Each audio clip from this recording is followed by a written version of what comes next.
हर हर महादेव। आज महाशिवरात्रि थी और ये दिन हमारे लिए बहुत खास था क्योंकि हरिति की ये पहली मंदिर यात्रा थी। शाम को जब हम मंदिर पहुंचे तो सबसे पहले दर्शन किया, नमन किया और फिर एक श्रद्धालु ने हमें बताया कि शाम की आरती की तैयारियां चल रही हैं, अगर आप चाहो तो सेवा में हाथ बटा सकते हो। हमने इसे महादेव का एक इशारा समझा और हर्ष तुरंत मंदिर की सजावट और फूलों की व्यवस्था में लग गए और मैं हरिति को गोद में लेकर ये सब देख रही थी। हमें थोड़ी चिंता ज़रूर थी कि हरिति इतने सारे नए चेहरों को देख रही है, उससे कहीं ज़्यादा ध्वनियों को सुन रही है, आवाज़ों को सुन रही है, तो वो कैसे रिएक्ट करेगी, ये सब उसके लिए नया था। लेकिन हैरानी की बात यह है कि वो एकदम शांत थी।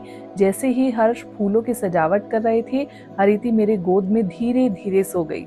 और अब जब वो सो ही गई थी तो मुझे भी कुछ और सेवा करने का अवसर मिल गया। पंडित जी और एक महिला के साथ आरती की बाकी तैयारियों में मदद करने लगी।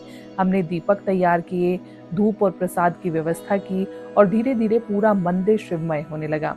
और जैसे ही सारी तैयारियां पूरी हुई, हरिति भी जाग गई।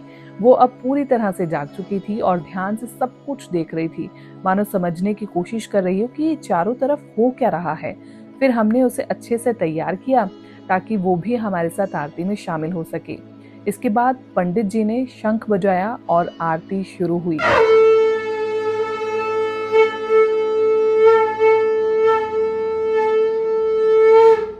मंदिर की घंटियां गूंज उठी, भजनों की मधुर लहरें पूरे माहौल में फैल गई थी। हमें लगा था कि इतनी तेज आवाज से हरिति चौंक जाएगी क्योंकि ये उसकी पहली आरती थी, लेकिन हुआ इसके बिल्कुल उलट। हरिति बिल्कुल शांत थी, मंत्रमुग्ध थी, जैसे भोलेनाथ खुद उसकी सारी चिंताओं को हर रहे थे।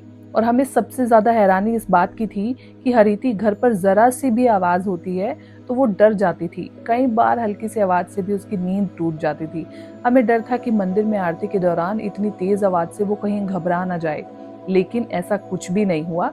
उसे जरा भी डर नहीं लगा, बल्कि वो पूरी तरह से शांत थी।